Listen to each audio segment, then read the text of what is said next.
네, 시청자 여러분 안녕하십니까? 뉴스타트 2부 시작합니다. 영남 지역을 덮친 산불이 동진을 멈추지 않고 있습니다. 특히 의성 지역은 여러 측면에서 역대 최악의 산불에 시달리고 있는데요.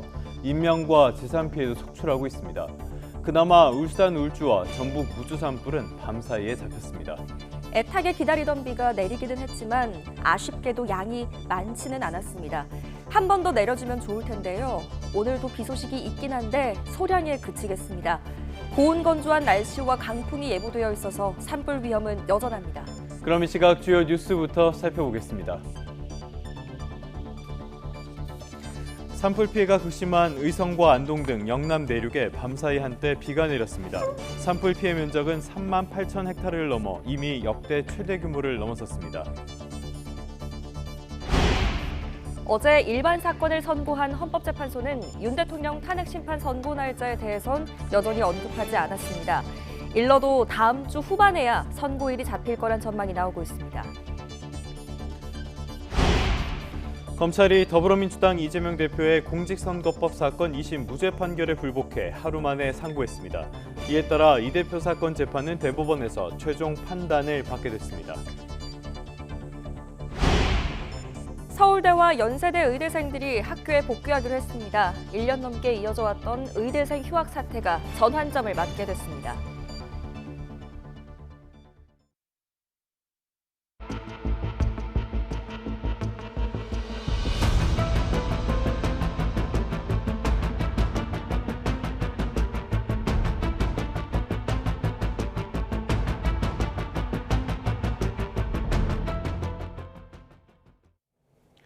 산불 소식부터 살펴보겠습니다. 영남권을 중심으로 좀처럼 꺼지지 않고 있는데요. 간밤에도 확산을 막기 위한 진화 작업이 이어졌습니다. 역대 최대 피해를 남기고 있는 이번 산불로 인해서 지금까지 28명이 숨졌고 32명이 다쳤습니다. 취재기자 연결합니다. 유서연 기자, 산불 진화 상황 자세하게 전해주시죠. 네, 지금 보시는 화면은 어젯밤 경북 영양군에 투입된 특수 진화대 모습입니다. 해가 진 뒤에도 계속해서 진화 작업을 이어간 건데요. 능선을 따라 계속 불길이 보이는데 이렇게 밤사이에도 수천 명이 투입돼 산불 확산 방지에 총력을 기울이고 있습니다. 새벽 한때 의성과 안동 등 영남 내륙엔 제법 굵은 비도 내렸습니다.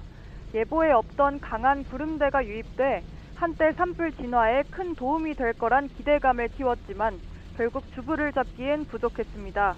다만 소방 관계자는 추가 확산을 막는 데는 도움이 됐다고 설명했습니다.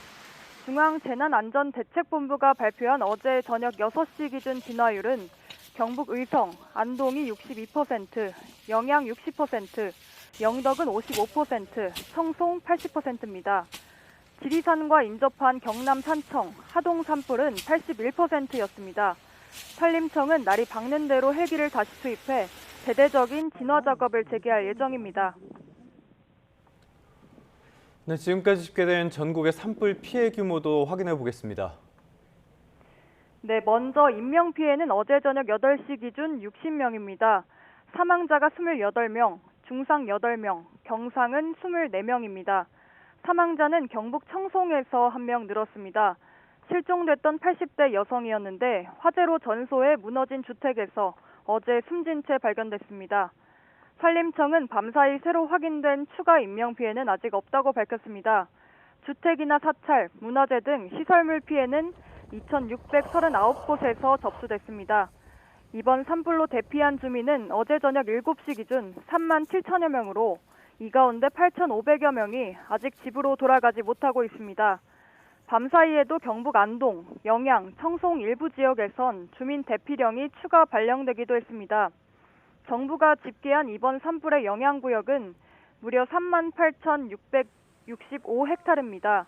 서울시 면적의 63%에 달하는 규모로 이미 역대 최대 피해를 남기고 있습니다. 지금까지 서해부에서 YTN 유서연입니다. 경남 산청과 하동 산불은 주불이 여전히 잡히지 않고 있습니다. 지리산 천왕봉과 불과 4.5km 떨어진 곳까지 산불이 가까워졌습니다. 산림당국은 방화선을 구축한 채 천왕봉을 지키기 위해 사력을 다하고 있습니다. 박종혁 기자가 보도합니다. 지리산 국립공원 구역의 산불 영향구역은 30에서 40헥타르 정도 추정됩니다. 문제는 천왕봉과 능선을 따라 4.5km밖에 떨어지지 않았다는 점입니다. 산림당국은 산불과 천왕봉 사이 200m가량의 방화선을 구축하고 화마와 사투를 벌이고 있습니다. 능선을 따라 번지면 빠르게 확산하기 때문에 최대한 방어하는 겁니다.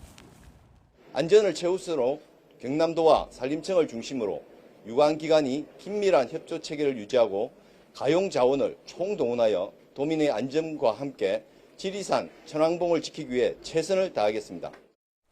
종일 내릴 듯 말 듯 하던 빗줄기는 저녁 무렵 시작됐지만 약 10분 만에 그쳤습니다. 구름과 연무 탓에 종일 헬기 진화는 어려움을 겪었습니다. 고작 5대가 4시간 가까이 산불을 끌 수 있었습니다. 하동 산불은 지산과 가까워 인력이 불을 껐지만 산청은 1000m 이상 고지에서 불이 활성화해 진화하기 힘들었습니다. 통합지휘본부에선 그야말로 속수무책이라는 말이 나올 정도. 인력으로 할 수 있는 것은 야산지대나 마을 주변에는 가능한데 높은 1000m 고지에 지금 인력을 투입할 수 없는 거 아닙니까? 그러니까 참 답답합니다. 불을 피해 집에서 나온 산청과 하동 주민 1,600여 명은 여전히 대피소에서 지내고 있습니다. 앞으로 열흘 동안 이 지역엔 특별한 비 예보가 없습니다. 때문에 산불이 장기화하는 건 아닌지 우려의 목소리가 나오고 있습니다. YTN 박종혁입니다. 울산 울주 온양 산불의 불길은 닷새 만에 잡혔습니다. 단비가 큰 도움이 됐는데요. 혹시 모를 추가 화재 예방과 방대한 피해 조사 복구라는 숙제가 남았습니다. 차상은 기자입니다. 무섭게 불타올랐던 산 위로 비구름이 낮게 깔렸습니다. 산불이 엿새째 이어지던 울산 울주 온양읍 지역에 그토록 기다린 단비가 내렸습니다. 쏟아지는 장대비였다면 더 좋았겠지만 바짝 마른 숲을 적시는 것만으로도 안도의 한숨이 나옵니다. 아침에 비가 왔는 것도 저희들은 진짜 도움이 많이 됐습니다. 많이 되고 저녁에 비가 온다니까 더 기다려보고 싶은 그런 심정입니다. 요번 이 비로 해가지고 완전 화재가 소멸될 수 있도록 바라겠습니다. 이번 비는 관측 기록으로 5mm 정도에 불과했지만 진화 작업에는 큰 도움이 됐습니다. 건조했던 숲과 대기가 습기를 머금어 불이 더 커지지는 않았습니다. 오전에 0.5mm의 단비가 내렸고 오후에는 5mm 내외의 비가 내렸습니다. 이 비는 습도를 높이고 산불 진화에 도움이 되었습니다. 날씨 덕분에 진화 작업에 속도가 붙었고 울산시는 눈에 보이는 큰 불길, 이른바 주불을 모두 잡았다고 발표했습니다. 육안으로 관측하는 그 주불은 100% 잡았다고 확신을 하는데요. 12시 정도 돼서 0.5mm 정도 비가 있었는데요. 지금까지 살면서 0.5mm 비가 그렇게 반가운 건 처음이었습니다.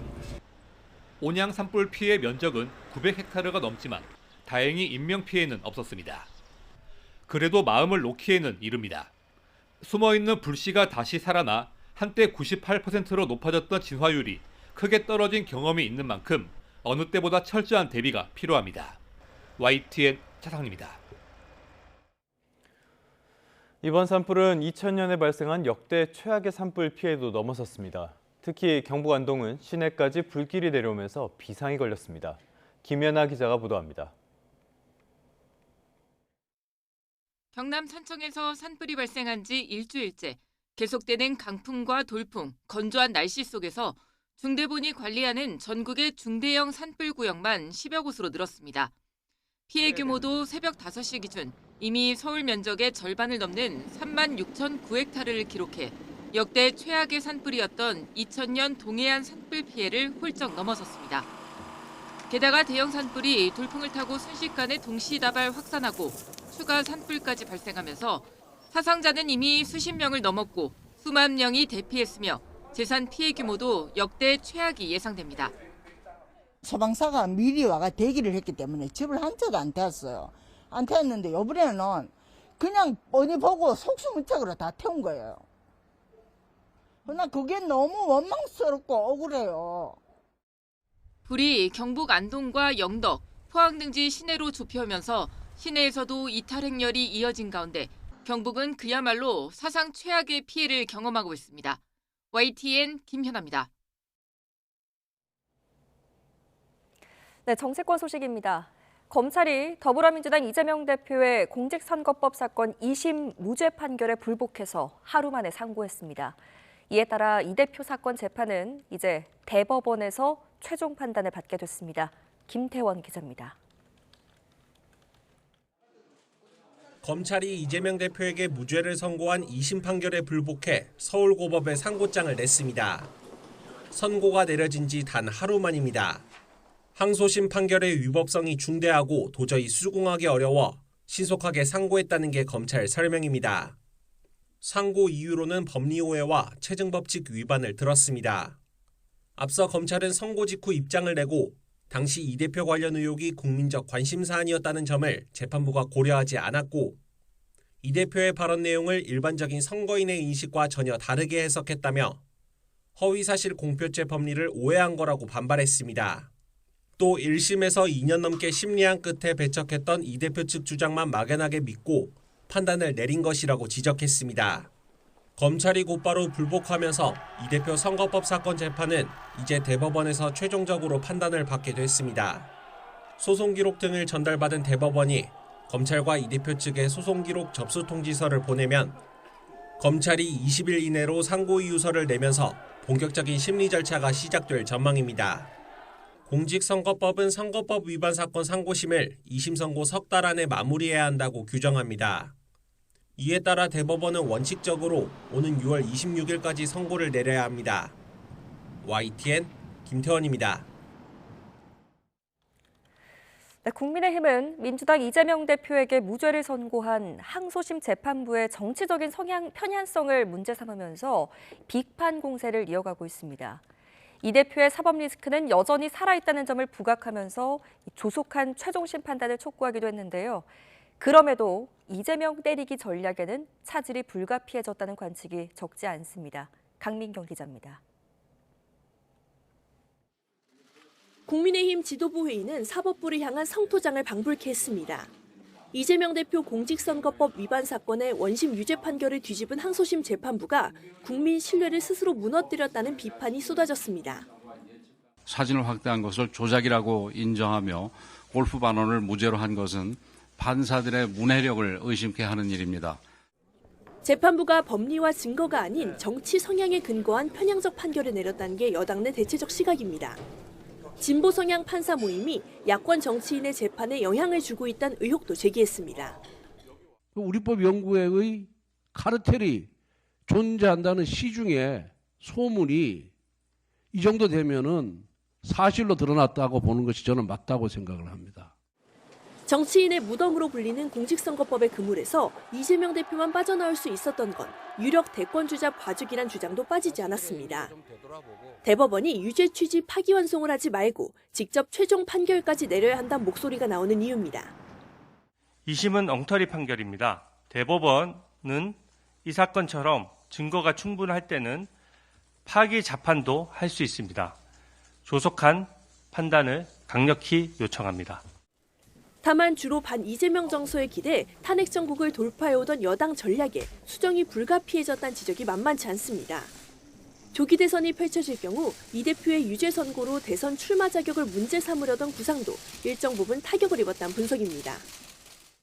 국민의힘은 일단 조속한 대법원 최종심을 촉구하며 이 대표 사법 리스크 불씨 살리기에 주력할 걸로 보입니다. 물론 2심 무죄로 조기 대선 전국이 열린다고 해도 이전처럼 집중 포화를 퍼붓기에는 전보다 실효성이 떨어질 거란 의구심은 남게 됐습니다. YTN 강민경입니다. 민주당 이재명 대표의 최대 걸림돌이었던 핵심 사법 리스크가 해소되면서 대권 도전에 청신호가 켜졌다는 분석이 나옵니다.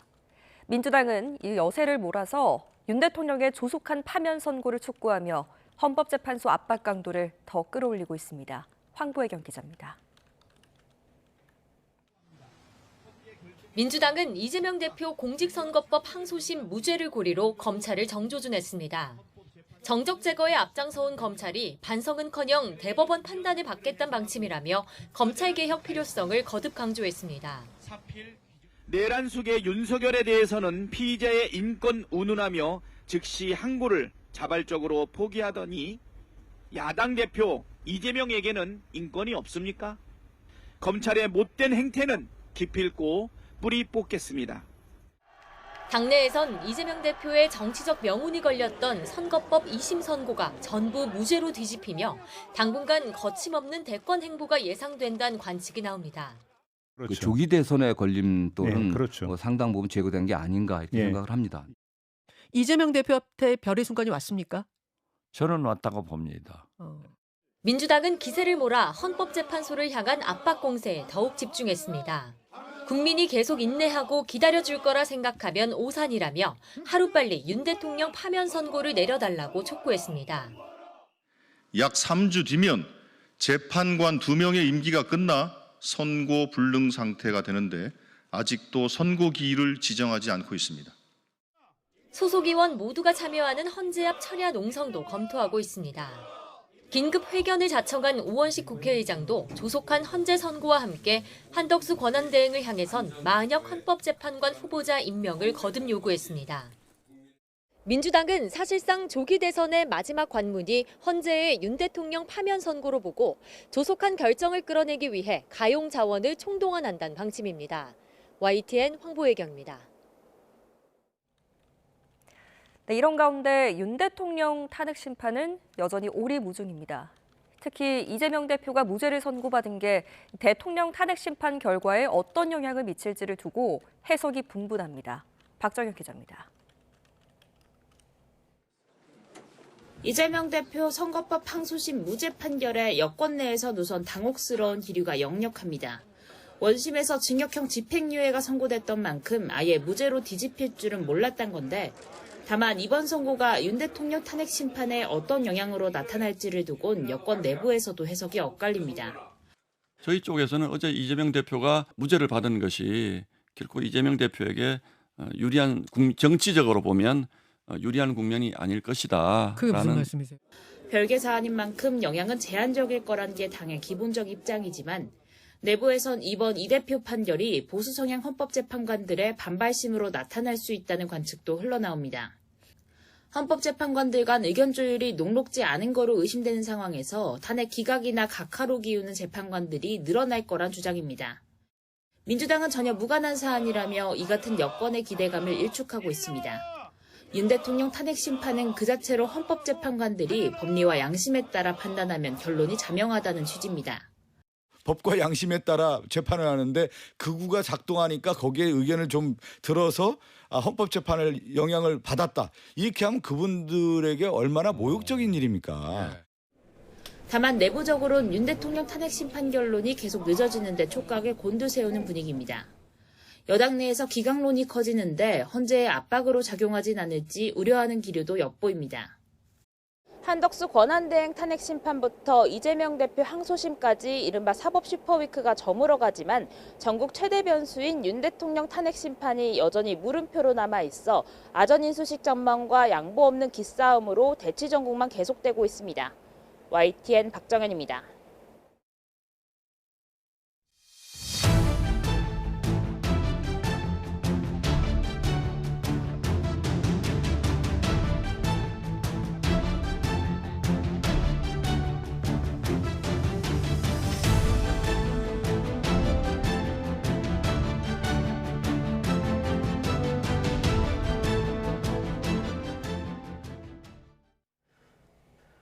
다시 산불 상황 살펴보겠습니다. 경북 북부에 대형 산불이 발생한 지 엿새째가 되는 어제 애타게 기다리던 비가 내렸습니다.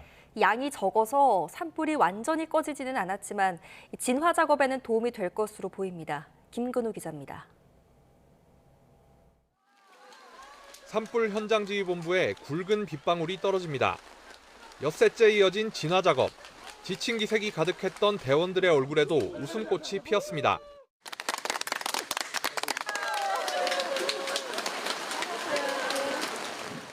비는 10분 만에 그쳤고 1mm의 강수량을 기록했습니다. 하지만 역대 최악의 산불 속 끝이 보이지 않던 상황에 희망이 되기에는 충분했습니다.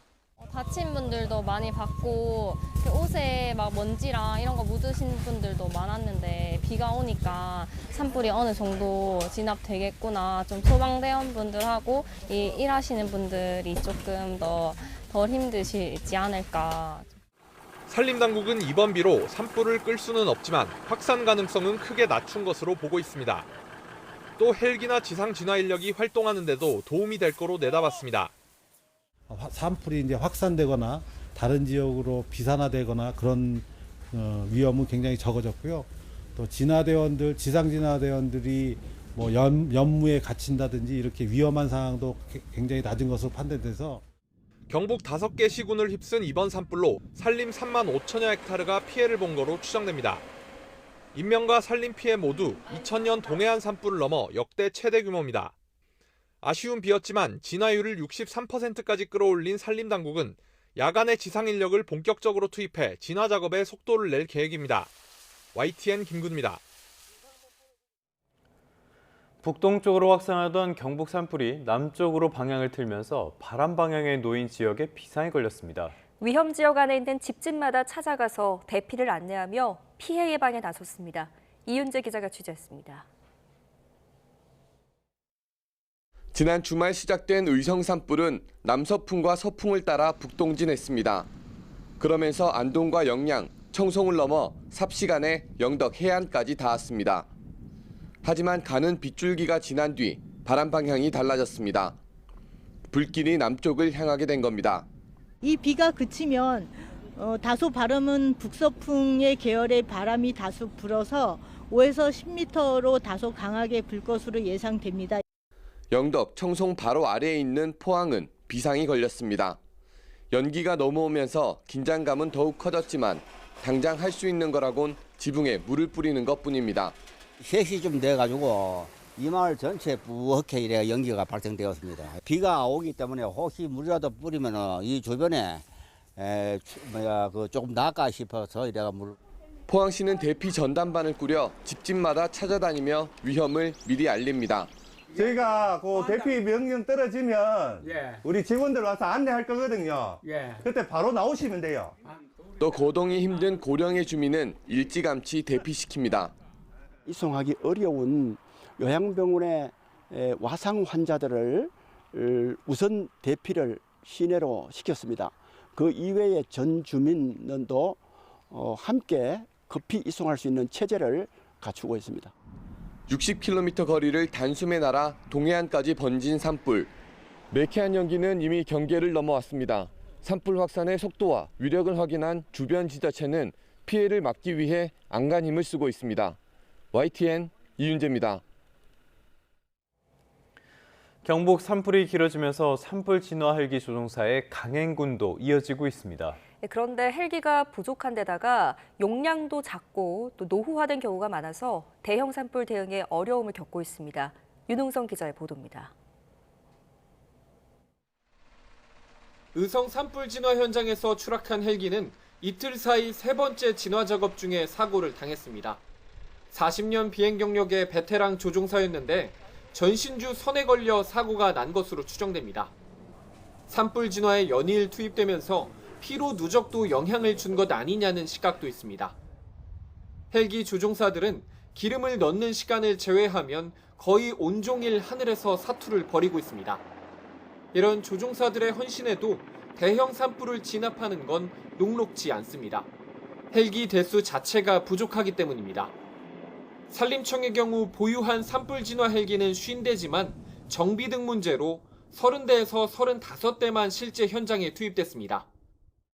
이마저도 5,000리터 이상 물을 실을 수 있는 초대형 헬기는 7대뿐이고 대부분 담수량이 3,000리터 이하인 중소형입니다. 산불이 대형화되고 있고 그런 이제 초대형 헬기들이 투입이 돼서 조기에 진화를 하는 게 무엇보다 중요하다고 생각이 돼요. 그래서 초대형 헬기들이 좀 확보가 돼서 또 산림청 헬기 3대 중 2대는 도입한 지 20년이 넘을 정도로 노후화한 상황입니다. 지자체와 소방에도 헬기가 있지만 용량이 작거나 노후화된 건 비슷하다는 지적입니다. 추락 사고가 난 헬기는 강원도의 임차 헬기였는데 30년 가까이 운항한 노후 기종이었습니다.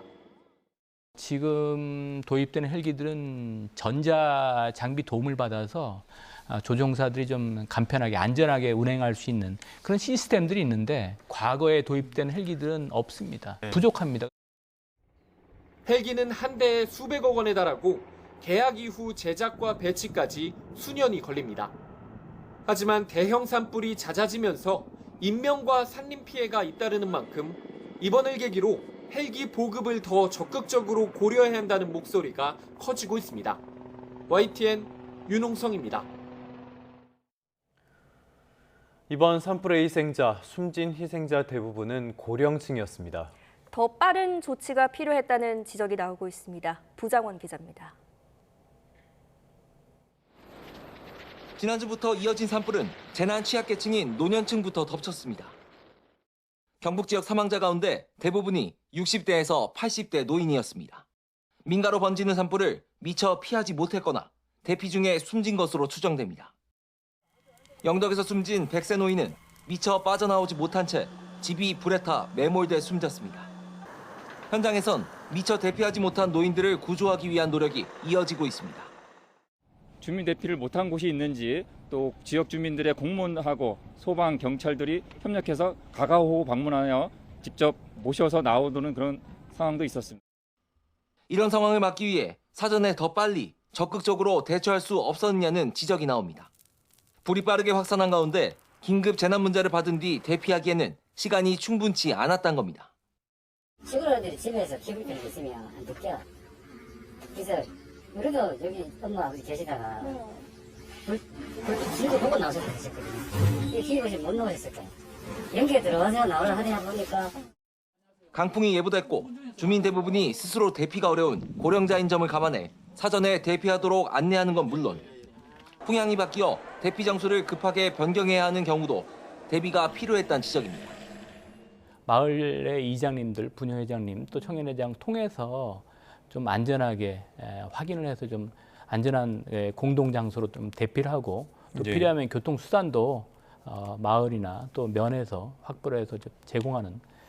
노인이나 장애인 등 재난 취약계층에 대한 세심한 고려와 함께 고립된 농어촌 지역의 현실을 감안한 재난안전 관리 시스템의 마련과 작동이 절실해 보입니다. YTN 부장원입니다. 가장 심각한 곳이죠. 경북 의성에서 시작된 산불은 안동을 지나 청송, 영양, 영덕까지 번지고 있습니다. 수십 년 정든 이웃을 잃은 주민들은 안타까움을 감추지 못했습니다. 임혜진 기자가 안동 산불 피해 현장을 찾았습니다. 푸른 강과 초록숲이 어우러진 경북 안동의 작은 마을이 온통 새까맣게 그을렸습니다. 산불이 휩쓸고 간 자리마다 폐허로 변했습니다. 80대 남성이 화마에 숨진 마을입니다.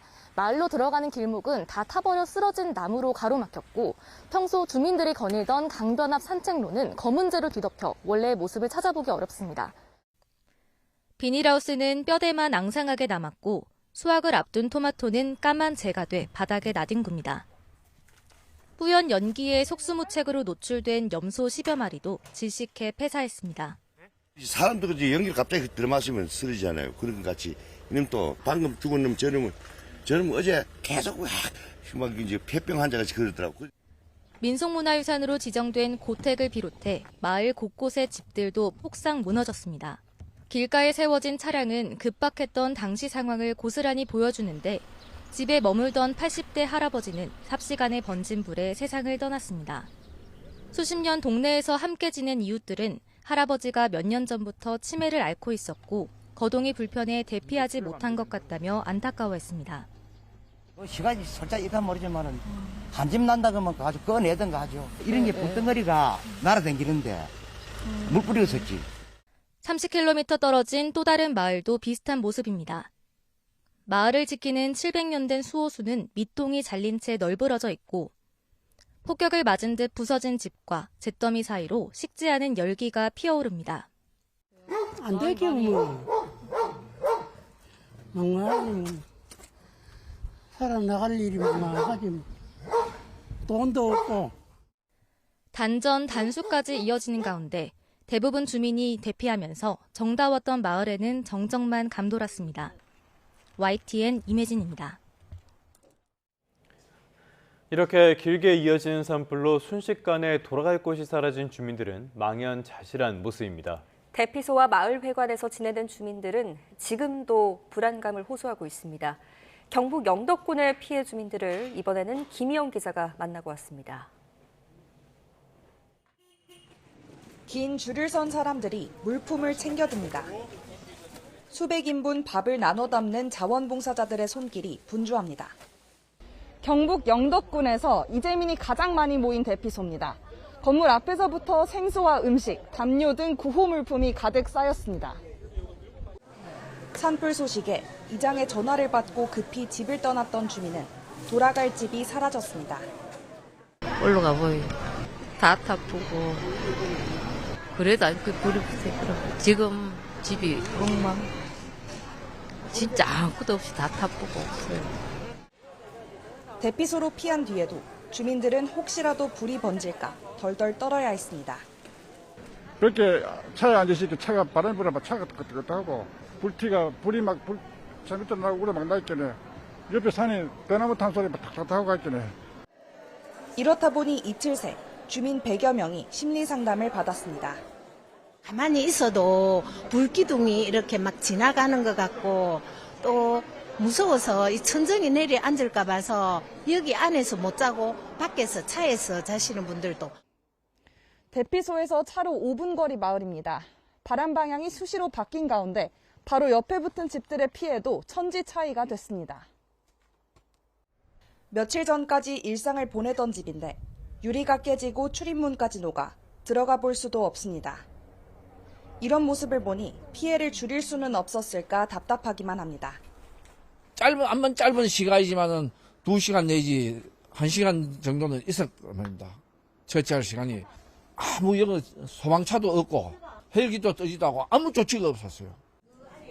마을의 주택 3분의 1 정도가 불에 타면서 대피소는 물론 마을 회관으로 흩어진 주민들은 하루빨리 일상을 회복할 수 있기를 소망합니다. 여기서 자고 여기서 밥 해가 먹고 최대한으로 막 이래 복구를 빨리 해가지고 뭐 어떻게 좀 우리가 빨리 그 조치를 해가 집을 마련해가 그 자리에 살고 싶은 마음. 하지만 언제까지 이런 생활이 이어질지 알 수 없는 가운데 속옷이나 양말 등 생필품 지원이 더 필요하다는 목소리도 나옵니다. YTN 김희영입니다. 대형 산불이 덮친 마을에 살던 주민들은 심각한 피해로 망연자실할 수밖에 없겠죠. 피해 상황을 전해달라는 제보들도 이어지고 있습니다. 양동훈 기자가 제보 영상을 모아서 보도합니다. 인적 없이 평화로워 보이던 산골 마을로 갑자기 불똥이 잔뜩 날아듭니다. 고작 2분여 만에 멀리서 불이 타오르는 모습이 보이고 잠시 뒤에는 가로수 앞 풀숲에서 무섭게 불이 번져나갑니다. 얼마 지나지 않아 마을 곳곳에서 화염이 치솟아 오릅니다. 제보자는 불이 번질 당시 마을에 있었던 어머니가 겨우 대피에 성공해 목숨을 건졌지만 집을 잃고 충격에 휩싸여 있다고 전했습니다.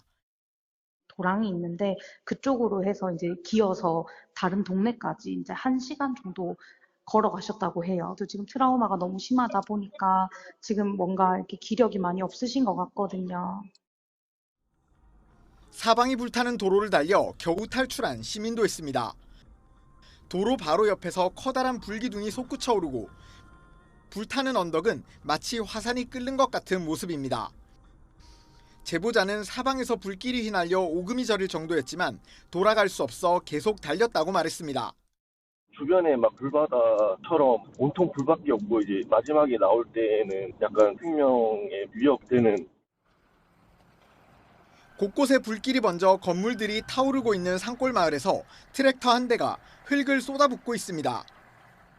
단수로 물이 나오지 않자 마을 주민이 직접 임기응변으로 흙을 뿌려가며 산불이 건물에 옮겨붙지 않게 애쓰고 있는 겁니다. 다음 날 해가 뜨자 쑥대밭이 된 마을이 드러났습니다. 건물 수십 채가 불에 타 무너져 내렸고 줄지어 선 사과나무들은 앙상하게 탔습니다. 건물 더미에서 연기가 조금씩 피어오르는 곳이 있어요. 뭐 인삼밭을 경작하시는 분도 계시고 뭐 배밭을 농사짓는 분도 계신데 거의 다 탔죠. 외벽이 검게 그을린 건물 창문이 모조리 깨졌습니다. 깨진 창 안쪽으로 보이는 건물 내부는 완전히 다 타 아수라장입니다. 아버지가 지으신 집인데 25년을 살았습니다. 진짜 말이 안 나옵니다. 화도 안 나고 너무 어이가 없어가지고. 평화롭던 일상을 덮친 화마에 돌이킬 수 없는 피해를 본 시민들은 그저 망연자실한 채 도움을 호소하고 있습니다. YTN 양동훈입니다. 윤 대통령 탄핵 심판 소식으로 가보겠습니다. 어제 헌법재판소가 헌법소원 심판 같은 일반 사건을 선고했습니다. 아직 윤석열 대통령 탄핵 심판 선고 기일은 지정되지 않았는데 4월 선고 가능성에 힘이 실리고 있습니다. 차정윤 기자입니다. 매월 마지막 주 목요일에 열리는 헌법재판소의 정기 선고기일. 헌재는 헌법소원 심판 10건과 기소유예 처분 취소 30건을 포함해 일반 사건 40건을 선고했습니다. 탄핵 사건으로 정기 선고를 미룰 거라는 분석도 있었지만 다음 달 18일 재판관 2명이 퇴임을 앞둔 만큼 그동안 심리해온 사건을 마무리하기로 한 것으로 보입니다. 이제 남은 주요 사건은 윤석열 대통령과 박성재 법무부 장관, 조지호 경찰청장의 탄핵 심판입니다. 혈액암 투병 중인 조 청장은 아직 변론 준비 기일조차 잡지 못했고 윤 대통령과 박 장관은 최종 변론이 끝났지만 헌재는 선고 시점에 대한 언급을 아끼고 있습니다. 특히 심리 100일을 넘긴 윤 대통령 사건은 4월 선고설에 힘이 실리는 분위기입니다. 만약 오늘 선고기일을 통지한다면 오는 31일인 다음 주 월요일에 선고할 가능성도 있지만 상대적으로 보안이 취약한 주말 사이 결론이 유출될 수도 있는 만큼 현실성은 크지 않다는 분석입니다. 아울러 선고 직전 주말 탄핵 찬반 집회가 더 가열될 우려가 있는 점도 부담 요소입니다. 만약 헌재가 다음 주 선고일을 잡는다면 재보궐선거가 치러지는 다음 달 2일을 피해 3일이나 4일에 선고할 수 있다는 전망이 나옵니다. 하지만 헌재가 다음 주에도 결론을 내지 못하고 평일을 이어간다면 재판관 퇴임 전 금요일인 다음 달 11일 선고를 진행할 수도 있다는 관측이 나옵니다. YTN 차종훈입니다. 더불어민주당 이재명 대표가 선거법 위반 2심에서 무죄를 선고받았죠. 이 판결문을 보면 재판부는 표현의 자유를 여러 차례 강조하고 있습니다. 특히 재판부는 이 대표의 또 다른 선거법 사건의 대법원 판례도 무죄 판단의 근거로 삼았습니다. 김다현 기자입니다. 민주당 이재명 대표의 선거법 사건 항소심 재판부는 별집 포함 딱 100쪽 분량인 판결문에서 표현의 자유를 수차례 강조하며 무죄 선고 이유를 구체적으로 밝혔습니다. 먼저 재판부는 백현동 관련 발언에 대해 의견 표명에 해당해 허위사실 공표죄로 처벌할 수 없다면서 이 대표의 또 다른 선거법 사건의 대법원 판례를 인용했습니다. 지난 2018년 이 대표는 경기지사 선거를 앞두고 TV토론에서 친형 강제 입원 의혹에 대해 그런 적 없다고 발언했다가 허위사실 공표 혐의로 재판에 넘겨졌습니다. 해당 사건 2심은 벌금 300만 원을 선고했지만 대법원 전원합의체는 표현의 자유를 강조하며 무죄 취지로 사건을 원심법원에 돌려보냈습니다. 당시 대법원은 문제가 되는 표현이 사실인지 의견인지 단정할 수 없을 땐 표현의 자유의 우월적 지위 등에 비춰 원칙적으로 의견으로 해석해야 한다고 판시했는데 이번 선거법 사건 재판부도 해당 판례를 근거로 삼은 겁니다.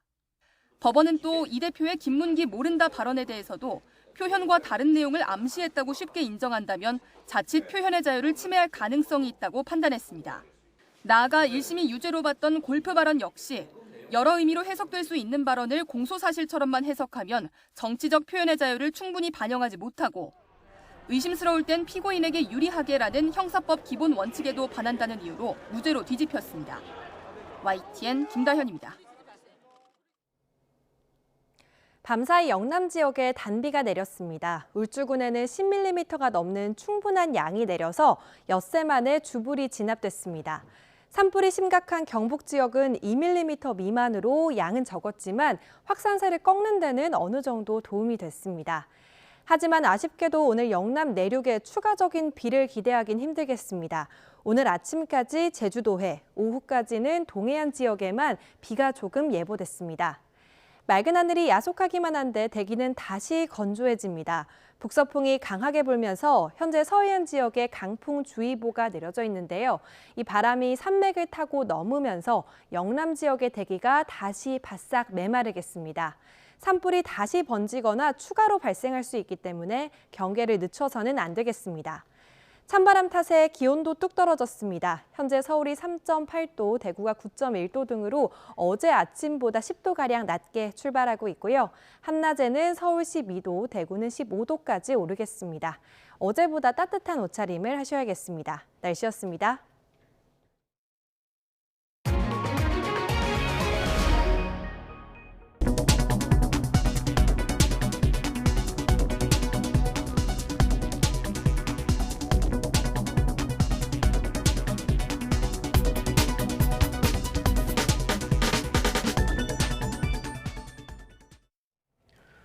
이번에는 산불 상황 시청자분들께서 보내주신 영상과 함께 살펴보겠습니다. 이 영상 보면은 야심한 밤인데요. 소방 살수차가 집과 담벼락에서 타오르는 시뻘건 불길 쪽에 물을 쏟아붓는 모습을 볼 수 있습니다. 그저께 밤에 있었던 일이고요. 경북 영덕군 대탄리에 있는 마을 그 모습을 보고 계십니다. 제보자는 화마가 휩쓸고 간 뒤에 건물 대부분이 무너져 내렸다고 설명했는데요. 어제까지도 곳곳에 검은 연기가 계속 피어오르고 있었다고 전했습니다.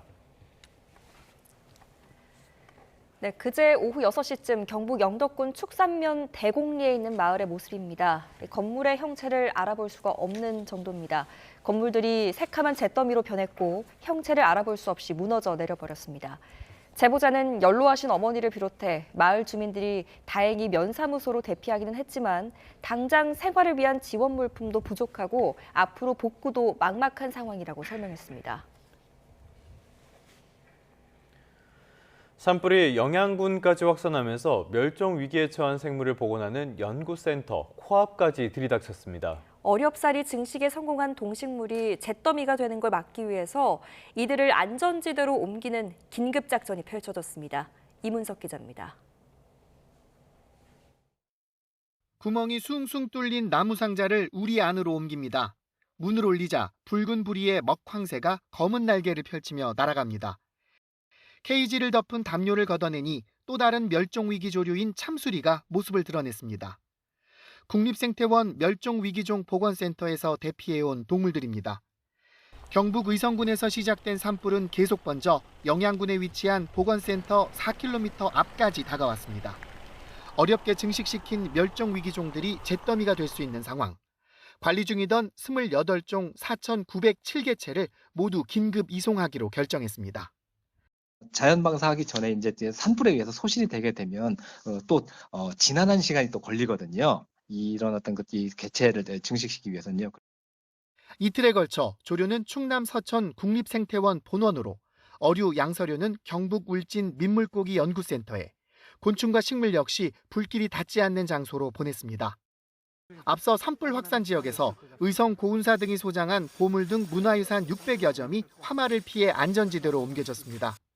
사상 최악의 산불로부터 유무형의 자산을 지키기 위해 전례 없던 대피 작전이 펼쳐지고 있습니다. YTN 이문석입니다.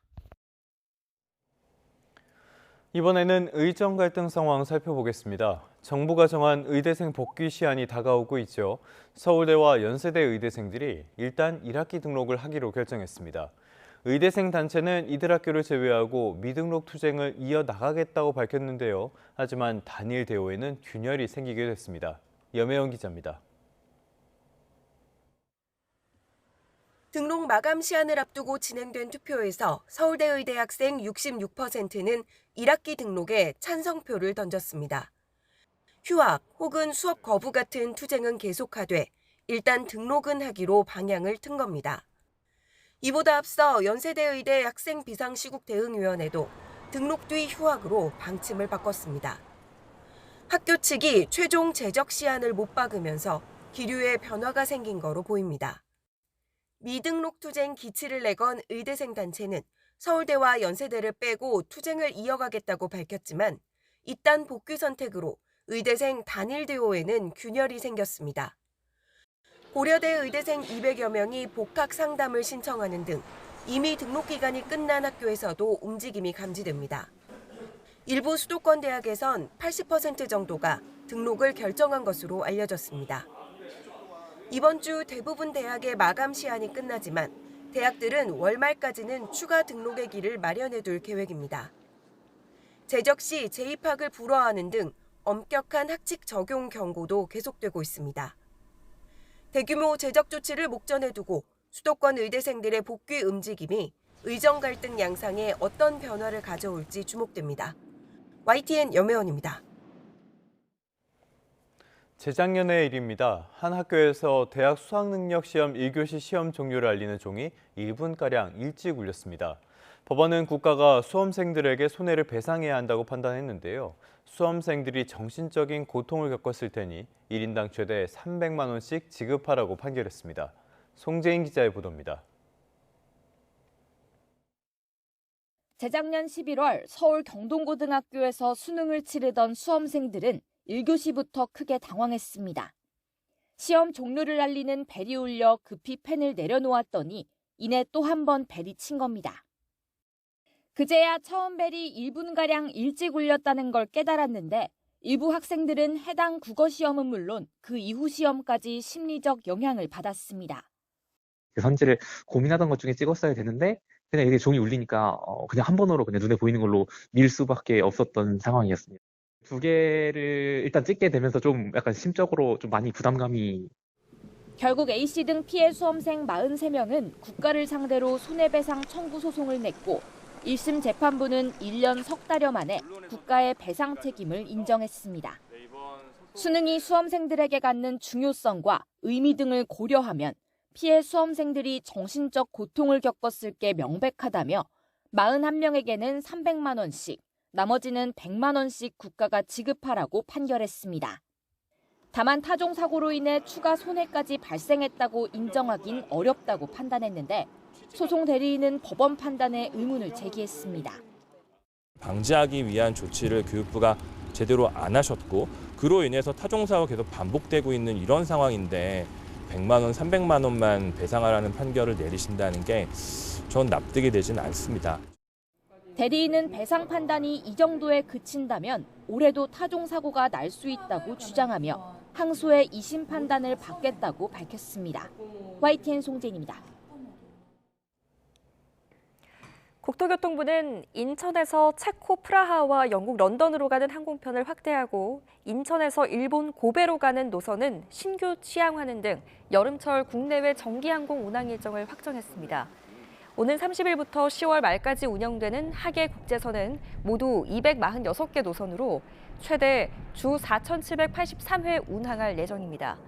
이는 직전인 24년 동계 기간보다 2.3%가 줄어든 수준이지만 지난해 여름철보다는 5.6%가 늘었습니다.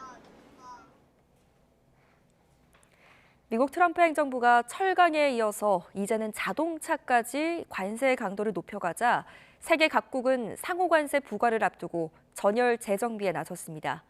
인도와 베트남, 멕시코는 무역 장벽을 낮추는 반면 유럽연합은 맞대응을 선택했는데요. 우리나라는 어떻게 대응해야 할까요? 뉴욕에서 이승윤 특파원입니다. 트럼프 미국 대통령의 관세가 동맹, 비동맹 구분 없이 철강과 알루미늄에 이어 자동차로까지 확대되자 세계 각국은 전열 재정비에 나섰습니다. No, we're going to make it all countries, and we're going to make it very lenient. I think they'll be pleasantly surprised. I don't know. I think 연간 65조 원의 대미무역 흑자를 올려 다음 달 2일 무거운 상호 관세가 예상되는 인도는 미국산 수입액 55%의 관세 인하를 검토 중입니다. 지난해 181조 원의 대미 상품 무역 흑자를 기록한 베트남도 미국산 자동차, LNG 관세 인하와 스탈링크 허가 등 대미 유화책을 발표했습니다. 멕시코 역시 미국의 요구대로 국경에 군 병력을 투입하는 등 합의점을 찾고 있습니다. 반면 EU는 미국산을 많이 수입하는 거대 시장을 협상 지렛대로 삼아 41조 원의 보복 관세를 예고하며 맞대응에 나섰습니다. 다만 트럼프는 보복 조치에 추가 관세를 부과하고 관세 집중 포화를 받을 더티 15 국가 발표를 무기로 협상력을 높여가는 상황. 우리 정부도 안덕근 산업통상자원부 장관이 한 달 사이 2차례 미국을 방문해 조선과 첨단 산업에서 한미 경제 협력 가능성을 타진하며 설득에 나섰습니다. 또 현대차 그룹이 31조 원의 대미 투자 계획을 발표하는 등 관세 여파를 최소화하기 위한 우리 기업들의 발걸음도 빨라지고 있습니다. 경제 전문가들은 우리나라가 G20 국가 상당수와 함께 미국 정부의 무역 불균형국 명단에 올라 있는 만큼 제조업 경쟁력을 토대로 맞춤형 통상 카드를 제시할 필요가 있다고 조언하고 있습니다. 뉴욕에서 YTN 이승윤입니다. 유럽이 우크라이나 군대를 강화하는 작업을 본격화하기로 하고 희망국에 한해서 전후 안전보장군을 구성하는 방안도 논의했습니다. 러시아가 휴전 조건으로 요구했던 제재 해제는 안 된다는 입장을 분명히 밝혔는데 미국이 유럽과 조율에 나설지 관심이 쏠립니다. 런던 조수연 특파원입니다. 의지의 연합 정상회의를 위해 파리에 모인 20여 개국 지도자들. 전쟁이 끝나면 평화 유지를 위해 강력한 장비를 갖춘 우크라이나 군대가 필요하다는 데 뜻을 같이 했습니다. 이 작업을 추진하기 위해 영국과 프랑스, 독일이 며칠 내로 현지에 군 대표단을 보내기로 했습니다. 마크롱 프랑스 대통령은 전후 우크라이나의 전략적 지점에 배치할 안전보장군도 구성하자고 제안했습니다. Et elle est aussi actée par plusieurs États membres qui ont marqué leur volonté de s'y joindre. Elle ne fait pas l'unanimité aujourd'hui, et c'est connu, et d'ailleurs nous n'avons pas besoin de l'unanimité pour ce faire. 정상들은 러시아가 흑해 휴전의 전제 조건으로 요구한 금융제재 해제 반대에는 한 목소리를 냈습니다. 평화가 달성될 때까지 제재를 비롯한 경제적 압박을 이어가겠다는 점을 분명히 했습니다. 젤렌스키 대통령도 미국이 러시아에 대해 더 강경해져야 한다고 촉구했습니다. No lifting any kind of sanctions until Russia will stop this war. And I think more pressure on it, more packages of sanctions. 미국은 제재 해제를 배제하지 않는다는 입장을 내비쳤지만 러시아가 국제 결제 시스템 스위프트에 복귀하려면 EU의 동의가 필요합니다. 스위프트 본사가 벨기에에 있어 제재 집행권은 미국이 아닌 EU의 소관이기 때문입니다. 또 러시아 은행의 스위프트 퇴출은 EU 독자 제재에 포함된 만큼 이를 해제하려면 27개 회원국이 동의해야 하고 EU 집행위원회도 이미 제재 해제에 선을 그었습니다. 러시아는 미국이 유럽을 설득해주길 바라고 있어서 휴전 실현 여부가 미국과 EU의 합의에 달렸다는 관측도 나오고 있습니다. 런던에서 YTN 조수연입니다. 김정은 북한 국무위원장이 올해 안에 러시아를 방문하기 위해 준비 중이라고 러시아 외무부가 공식적으로 밝혔습니다. 시기와 장소는 협의 중인 것으로 보이는데요. 김 위원장이 과연 평양을 오래 비워야 하는 부담을 감수하고 모스크바까지 갈지 관심입니다. 홍선기 기자입니다. 러시아가 김정은 북한 국무위원장의 방러 추진을 공식 확인했습니다. 안드레이 루덴코 러시아 외무차관은 김 위원장이 올해 안에 러시아를 방문하기 위한 준비를 진행하고 있다고 밝혔습니다. 지난해 푸틴 러시아 대통령이 평양을 방문한 자리에서 초청 의사를 밝혔고 1년 만에 답방이 성사되는 겁니다. 러시아는 그러나 김 위원장의 정확한 방러 시기와 장소는 밝히지 않았습니다. 북러 간 막판 협의가 진행 중인 것으로 보이는데 5월 전승절 80주년 기념식에 초대됐다는 관측이 많습니다. 그러나 김 위원장이 5월에 모스크바로 가는 게 쉽지 않을 것이라는 전망도 높습니다. 장거리를 이동할 수 있는 전용기가 없는 데다 열차는 왕복 열흘 이상 걸리는 점이 변수입니다. 북한군 러시아 파병 등으로 뒤숭숭한 상황에서 김 위원장이 오랜 시간 평양을 비우기 쉽지 않다는 겁니다. 이 때문에 모스크바 대신 북러 접경인 블라디보스토크에서 만날 것이라는 전망도 나옵니다.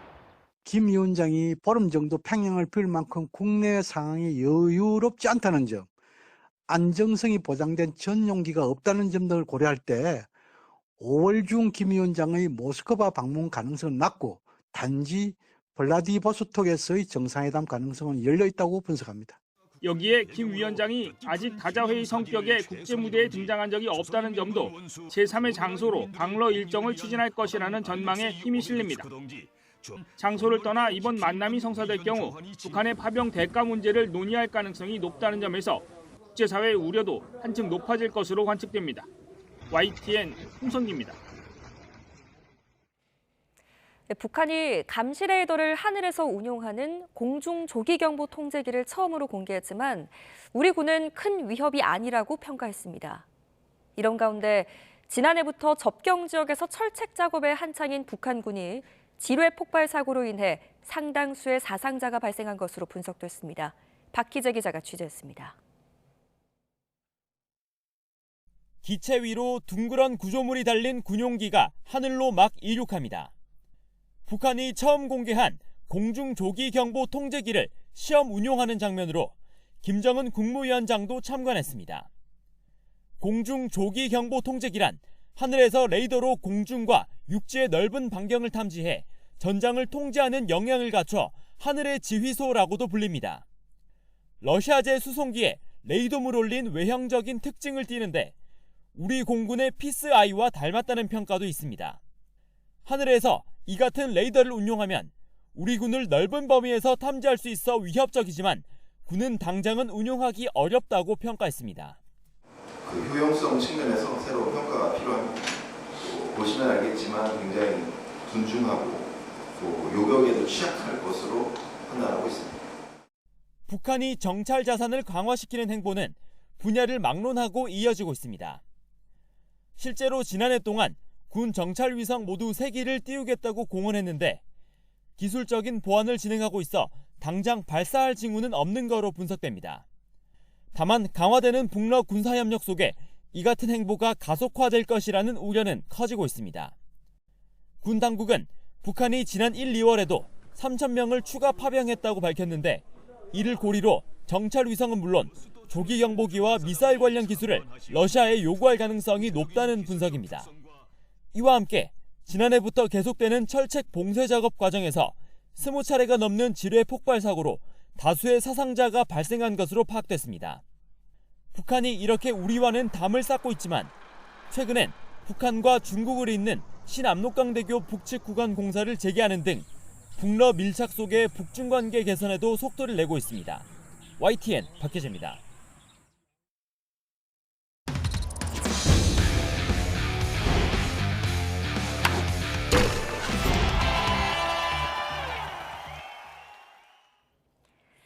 금요일 스포츠 뉴스입니다. 프로야구 LG가 김현수의 결승타에 힘입어 한화를 제압하고 개막 5연승을 질주했습니다. 한화는 선발로 나선 문동주가 5이닝을 무실점으로 막았지만 빈곤한 득점력 속 4연패에 빠졌습니다. 프로야구 소식 양시찬 기자입니다. 팽팽하던 영의 균형은 8회 말에 깨졌습니다. 투아웃 뒤 오스틴과 문보경의 연속 안타에 이어 오지환이 볼넷을 고르며 말루 기회를 만들었고 해결사 김현수가 우익수 옆으로 떨어지는 적시타를 쳤습니다.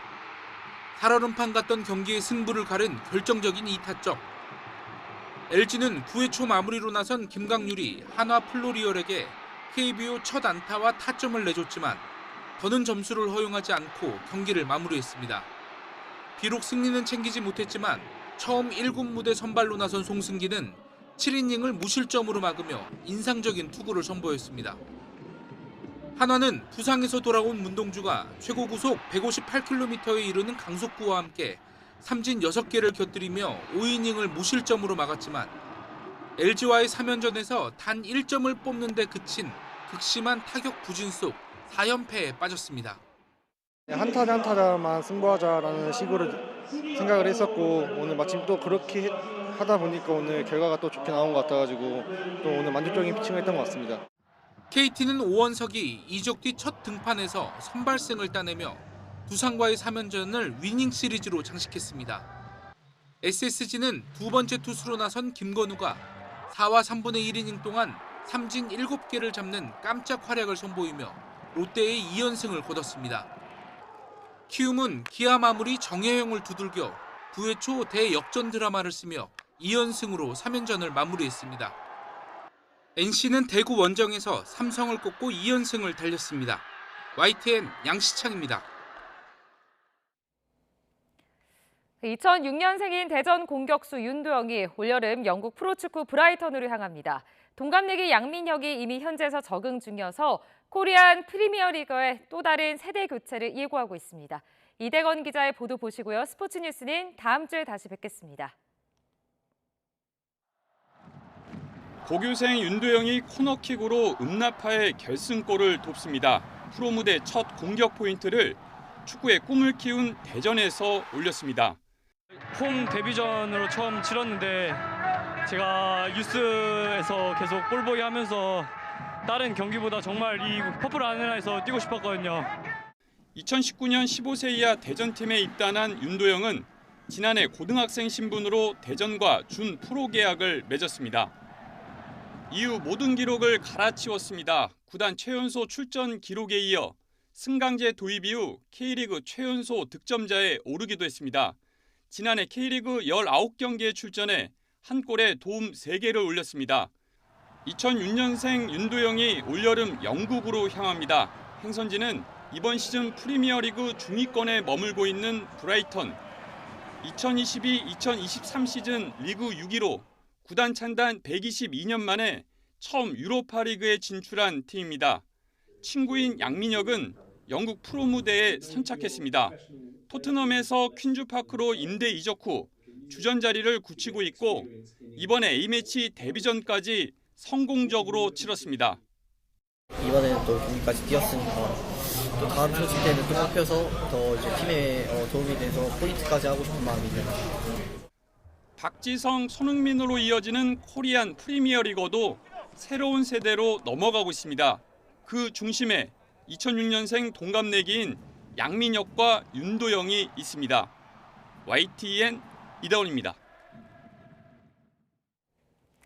외국인 관광객들이 많이 찾는 이집트 홍해에서 관광 잠수함이 가라앉아 6명이 사망했습니다. 네덜란드 암스테르담에서는 흉기 난동 사건으로 여러 명이 다쳤습니다. 황보선 기자가 보도합니다. 휴양도시로 유명한 홍해 후르가다 앞바다. 산호초와 해양생물을 감상할 수 있는 세계적 다이빙 명소입니다. 다이빙 대신 수심 25m까지 내려가는 잠수함 관광도 인기가 높은데 사고가 나고 말았습니다. 러시아 관광객 45명을 태운 잠수함이 가라앉은 겁니다. 급히 출동한 구조대가 39명을 구조했지만 나머지 6명은 목숨을 잃었습니다. 홍해에 관광객이 늘면서 사고도 잦아지고 있습니다. 지난해 11월 25일에도 근처에서 관광요트가 침몰해 4명이 숨지고 33명이 구조됐습니다. 홍해에서 벌어들이는 관광 수입은 지난해 141억 달러, 20조 원이 넘었습니다. 수에즈 운하의 2배가 넘는 규모입니다. 평소 같으면 관광객들로 붐비는 네덜란드 암스테르담 담 광장 근처. 오후에 갑자기 구급차와 경찰이 깔렸고 긴급 출동한 헬기가 착륙합니다. 여기서 끔찍한 흉기 난동 사건이 발생했습니다. 한 남성이 마구 휘두른 흉기에 어린이와 노인 등 여러 명이 다쳤습니다. 용의자는 현장에서 시민들에게 제압돼 경찰에 넘겨졌습니다. The suspect in this is been arrested and also wounded. At this moment we're investigating what happened. 크고 작은 테러가 자주 발생하는 유럽에서 벌어진 일이라 이 사건으로 불안감이 더 커졌습니다. YTN 황보선입니다. 네, 뚜렷한 방향성이 없는 뉴욕 증시의 흐름이 이어지고 있습니다. 간밤에 뉴욕 3대 증시 장중의 변동폭이 꽤나 컸는데요. 잠시 반등하기도 했지만 결국에 보신 것처럼 3대 지수 모두 내림세로 거래를 마쳤습니다. 2거래일 연속 하락인데요. 그렇다고 낙폭이 또 그렇게 크지는 않았습니다. 다우는 0.37%, S&P 500은 0.33%, 나스닥이 0.5% 조금 넘게 하락했습니다. 간밤에 나온 경제 지표는 대체로 양호했습니다. 일단 미국의 4분기 성장률이 있었습니다.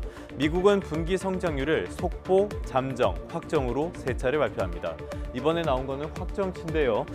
분기 성장률을 연간으로 환산한 연율 2.4%가 나왔습니다. 잠정치보다 조금 더 좋게 나왔는데요. 일단 최소한 지난해 4분기까지 미국 경제는 아주 튼튼했다는 점을 다시 한번 보여준 셈입니다. 2월 부동산 시장도 꽤 괜찮았습니다. 전미 부동산 중개인 협회가 잠정 주택 판매 지수를 발표했는데 한 달 전보다 2% 상승했습니다. 3개월 만에 반등한 거고요. 시장 예상치보다도 좋았습니다. 전체 상황이 여전히 그렇게 썩 좋지는 않지만 그래도 시장 회복을 기대해 볼 만한 부분이 아닌가 싶습니다. 고용 측면에서는 주간 신규 실업보험 청구자 수 22만 4천 건으로 집계가 됐습니다. 직전 주보다 1,000명 줄었고요. 시장의 예상치도 약간 밑돌았습니다. 여기까지 보면은 경제 지표가 대체로 괜찮은 셈이긴 한데요. 눈치를 채셨겠지만 이 지표들은 트럼프 2기 행정부 출범 이후에 관세 정책이 반영된 내용들이 아닙니다. 오락가락 무질서하게 나오는 트럼프의 관세 정책에 대한 불안감을 불식시키기에는 역부족이라고밖에 볼 수가 없겠죠. 자동차 관세, 상호 관세 모두 코앞으로 다가왔는데 백악관에서는 세수가 늘어나고 미국의 자동차 산업이 강해지는 효과가 있을 것이라고 주장하고 있습니다. 하지만 증시, 특히 완성차 기업들의 주가가 곤두박질치고 있다는 점이 트럼프 정책에 대한 평가를 아주 명확하게 보여주는 것 같습니다. 간밤에 눈에 띄는 종목으로는 엔비디아를 꼽아봤습니다. 최근에 주가 흐름 썩 좋지 않은 모습이 연출이 되고 있죠. 간밤에도 2% 넘게 하락했는데요. 미국과 중국의 무역 분쟁도 영향을 미치고 있습니다. 최근 중국이 인공지능 데이터 센터를 만들 때 에너지 효율이 높은 반도체를 쓰도록 규제하기로 했다는 소식이 전해졌습니다. 중국에서 가장 널리 쓰이는 엔비디아의 H20 칩은 이 규정에 부족하거든요. 미국 내에서는 중국에서 첨단 반도체를 팔지 말라는 압박도 이어지고 있습니다. 어떤 면에서 엔비디아 측면에서는 내후 외환인 셈인데요. 이 여파로 인공지능과 반도체 기업의 주가는 대체로 된소리를 맞았습니다. 지금의 주가 흐름은 기업의 실적 그리고 체력보다는 정책의 영향을 많이 받고 있는 상황입니다. 특히 트럼프의 말 한마디 한마디에 예민하게 반응하는 모습이 자주 연출되죠. 그만큼 변동폭도 클 수밖에 없습니다. 그렇기 때문에 공격적으로 시장에 진입하기보다는 다소 보수적으로 바라보는 게 좋지 않을까 싶습니다. 무엇보다 트럼프의 정책 자체가 너무나 모호하다는 점, 이 부분은 항상 기억해둬야 하겠습니다. 지금까지 3분 뉴욕 증시였습니다. 밤사이 영남 지역에 단비가 내렸습니다. 울산 울주군에는 10mm가 넘게 내리면서 엿새 만에 주불이 진압되기도 했고요. 산불이 심각한 경북 지역에는 2mm 미만이 내렸지만 산불의 확산세를 꺾는 데는 어느 정도 도움이 됐습니다. 다만 오늘은 다시 맑은 하늘 아래 강한 바람이 불면서 대기가 바싹 메마르겠습니다. 계속해서 경계를 늦춰서는 안 되겠습니다. 오늘 내륙 지역의 맑은 하늘은 야속하기만 합니다. 비 소식이 간절한 영남 내륙에 추가적인 비 예보는 없겠고요. 아침까지 제주도에, 오후까지는 동해안 지역에만 5mm의 비가 조금 오겠습니다. 북서풍이 강하게 불면서 현재 서해안 지역에 강풍주의보가 내려져 있는데요. 바람이 산맥을 타고 넘어 건조해지면서 영남 지역은 더욱 메마르겠습니다. 산불이 다시 번지거나 추가로 발생할 수 있기 때문에 계속 주의가 필요합니다. 찬바람 탓에 기온도 뚝 떨어졌습니다. 현재 서울은 3.8도 등으로 어제 아침보다 10도가량 낮게 출발합니다. 한낮 기온은 서울 12도, 대구는 15도에 그치겠습니다. 어제보다 따뜻한 옷차림 하셔야겠습니다. 월요일 아침까지 꽃샘추위는 계속됩니다. 주말인 내일 서울과 경기 동부, 영서에만 비가 조금 내릴 뿐 당분간 맑고 건조한 날씨가 이어질 전망입니다. 이번 주말에는 야외 활동하실 때 산불에 각별한 주의가 필요합니다. 산림 인근에서는 소각행위나 불을 피우는 행위는 절대 금지하셔야겠고요. 작은 불씨도 다시 한번 살펴보셔야겠습니다. 지금까지 YTN 이혜민입니다.